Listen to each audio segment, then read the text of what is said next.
Olá, bem-vindo a mais um Papo Cinema. Hoje a gente vai entrar no mundo das maravilhosas animações do mundo Disney. Essa aqui é a Isabela, eu sou o Paulo e a gente vai esmiuçar um pouco sobre a história e alguns pontos interessantes que esses filmes maravilhosos que todo mundo já viu têm. Solta a vinheta!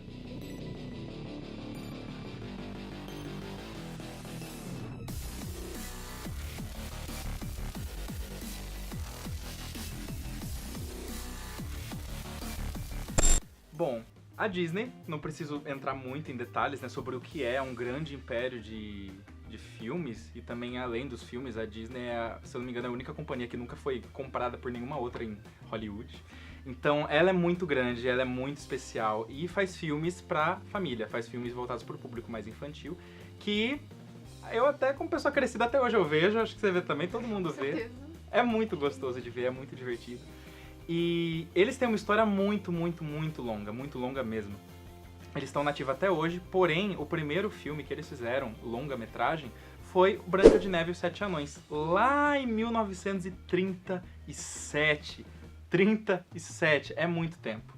E esse filme é muito legal porque ele é importante não só para a história da Disney, mas também para a história do cinema. Foi o primeiro longa de animação da história. Ele é muito interessante.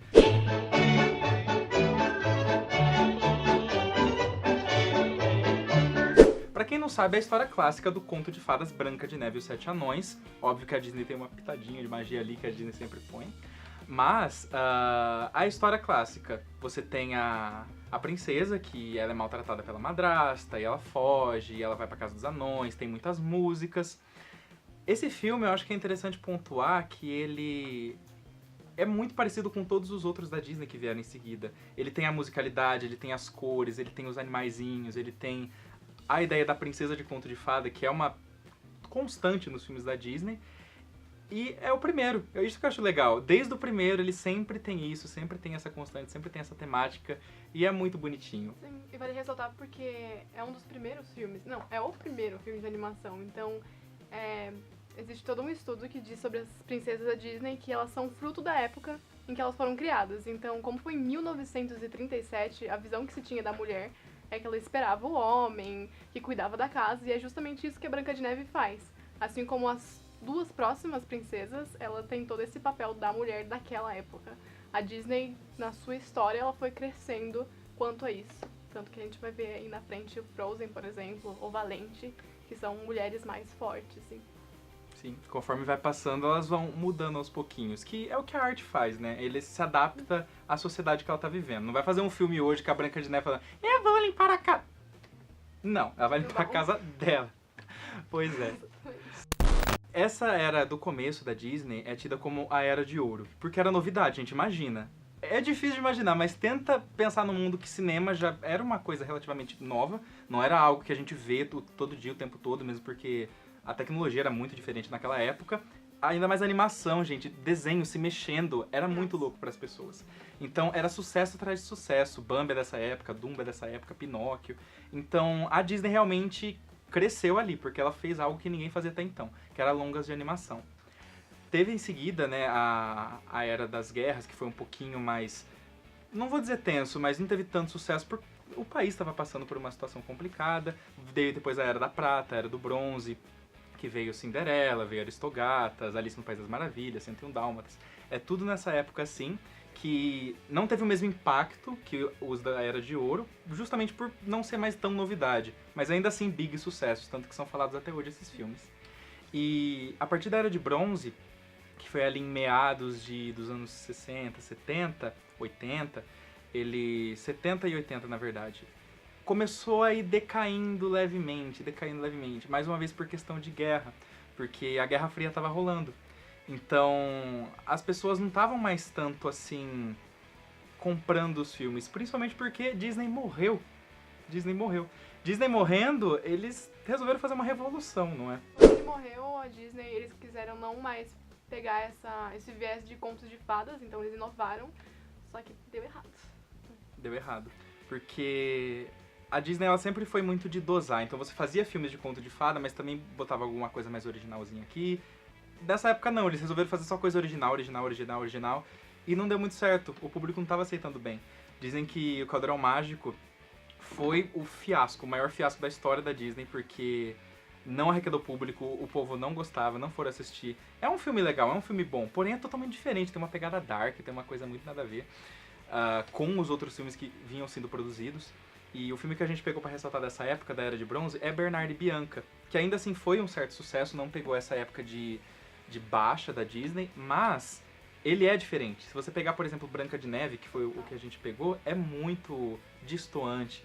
O estilo de animação já tinha mudado por questões tecnológicas também. As músicas, não era um filme musical cantado, era um filme que as músicas estavam inseridas dentro do contexto, mas não estavam assim sendo cantadas, era pano de fundo. A temática é mais dark, é uma coisa meio tensa.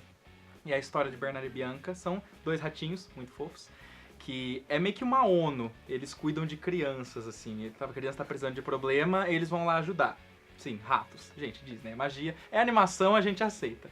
Que é o Bernardo e a Bianca. E eles recebem uma mensagem de uma menina que ela tá presa num lugar. E eles decidem ir ajudá-la. E assim, é muito... A Rainha Má de Branca de Neve, por exemplo, ela era má. Mas era na pessoa dela. Ela fazia coisas más, mas meio que não era mostrada, assim. Nesse filme, não. A moça, ela meio que tortura psicologicamente a menininha. A Madame Medusa tortura a Penny, que é a garotinha. Ela tem crocodilos medonhos como bicho de estimação, que assusta mesmo. Óbvio, você tem a questão da comédia, você tem a questão do lúdico, como todo filme de animação e da Disney tem? Tem. Porém, dá pra perceber essa diferença na história da Disney dessa época, da Era de Bronze, pra Era de Ouro, que é a anterior. E passado esse tempo de super queda, porque realmente, depois do Caldeirão Mágico veio as peripécias do Ratinho Detetive, que não teve tanto sucesso também, foi caindo, Oliver e sua turma, eis que renasce. Como uma fênix surgiu das cinzas e renasceu a Disney com A Pequena Sereia. É aí que começa a Era do Renascimento. Ariel foi um filme inspirado num conto de um autor dinamarquês. E como todo conto original, não é lá tão bonito como a Disney mostra. No conto original, na verdade, Ariel, ela é apaixonada pelo mundo dos humanos e acaba se apaixonando por um príncipe, salva ele, só que quando ele acorda, ele acha que foi outra menina que salvou ele. No conto original não existe vilã, na verdade é uma feiticeira, que fala pra Ariel que ela poderia ser humana, só que em troca da Ariel ser humana, ela corta a língua dela, e pra que ela tenha pernas, toda vez que ela pisasse no chão, é como se ela estivesse andando em cima de vidro e os pés dela sangrariam. Bem pesado. Delícia, né? Nossa. Por um boy lixo. Tanto que esse boy lixo, ele na verdade se apaixona pela menina que ele acha que salvou ele, quando na verdade tinha sido Ariel.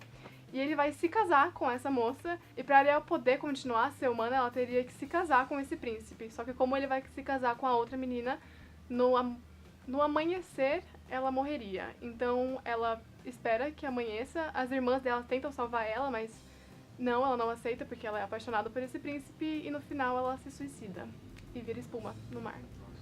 E na Disney, na verdade, é um conto mais bonito, enfim. Ela é apaixonada pelo mundo dos humanos e pelo Eric, que é o príncipe. Ela quer se tornar humana e em troca dela se tornar humana, aí sim, no filme a gente tem a vilã, que é a Úrsula, e ela, em troca, pega a voz da Ariel. Não tem nada de cortar língua, não tem nada de cortar perna, é bem mais leve. Nos anos 2000 a gente tem os filmes Chicken Little, A Família do Futuro, Lilo e Stitch, que são os filmes que eu mais me lembro. E o que a gente vai falar aqui é a nova onda do Imperador, que fala sobre a história do Cusco, que é um imperador totalmente egocêntrico, que quer construir a sua casa de férias no morro e não tá nem aí pra família que mora lá. Cuscotopia. A Cuscotopia. Welcome to Cuscotopia. E a história conta esse imperador que quer criar sua Cuscotopia na casa do Pátia, que é um camponês que cuida de lhamas, enfim. E o que acontece no filme é que o imperador Cusco tem a sua conselheira, que é a Isma, e ele acaba demitindo ela no começo do filme. E a Isma, óbvio, como toda conselheira de imperador, quer, na verdade, tomar o lugar dele. Então, junto com Kronk, que é o melhor personagem desse filme. É maravilhoso. Maravilhoso.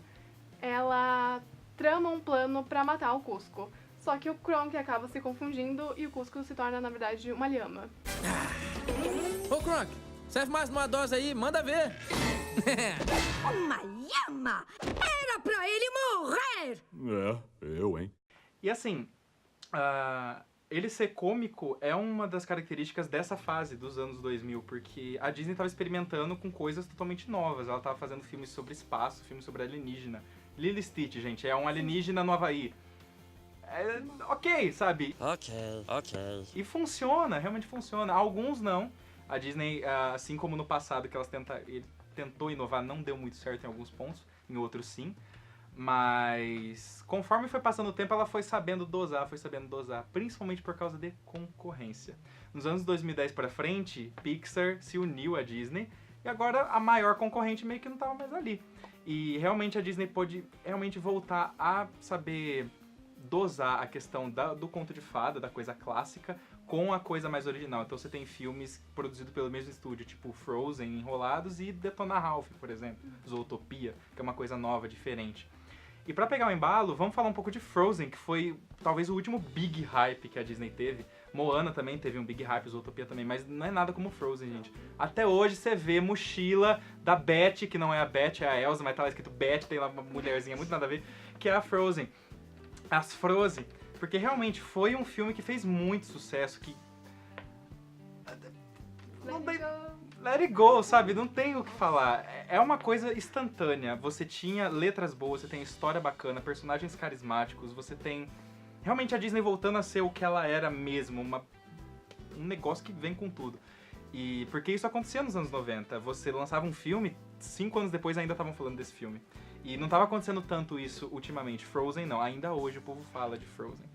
E ele é bacana também por ser mais dessa nova geração. Como a gente já falou, o filme ele tende a pegar o viés social que ele tá na época e aplicar naquele momento.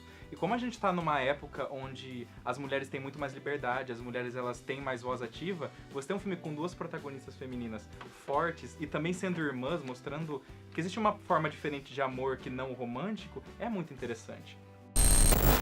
E é interessante também essa questão do renascimento, que realmente renasceu. Foi sucesso atrás de sucesso atrás de sucesso. A animação é um gênero muito caro e muito difícil de ser produzido. Porém, nos anos 90 saía praticamente um filme por ano, às vezes mais de um por ano. Cara, anos 90 veio Aladdin, A Bela e a Fera, Rei Leão, Pocahontas, Mulan, Tarzan, Corcunda de Notre Dame. Foi um monte de filme. Sucesso atrás de sucesso atrás de sucesso. Ali que a Disney realmente começou a ser... Não que começou a ser respeitada porque ela já era, mas realmente falou, ei, eu tô aqui, eu sou foda. Porque realmente, se você perguntar pra pessoa, fala um filme da Disney, se não for um dos mais recentes, que tá fresco na memória, a pessoa vai falar um dos anos 90, que foi realmente a era que a Disney mais teve uma produção expressiva pra geração de hoje. É interessante que isso não foi somente com o público, foi também com crítica. Tanto que A Bela e a Fera foi escolhido como representante, né? Ele concorreu ao Oscar de melhor filme. Só que aqui tá, é animação. A animação concorre ao melhor filme? Hoje em dia sim, mas na época não. Foi super inovador, o povo falava, gente, e perdeu. Mas perdeu pro Silêncio dos Inocentes. Então isso é bom, pontos positivos, porque, ok, a gente perdoa, a gente aceita. E sim, as músicas dos filmes sempre tiveram muito presentes em premiações. A Disney já ganhou vários Oscar de melhor canção original com os filmes dela no Oscar. Inclusive, aqui no Mar da Pequena Sereia ganhou a melhor canção original. Fica na cabeça isso. Uma vez que você escuta, você nunca mais vai tirar da sua mente. É muito bom e é interessante. Bom, esse foi só um pouco dessa grande história de talvez o maior estúdio de animação que tem. Esperamos que vocês tenham gostado. Qualquer coisa deixa aqui nos comentários. Curta a página da Dartcom nas redes sociais e é nessa que a gente vai. Tchau, tchau.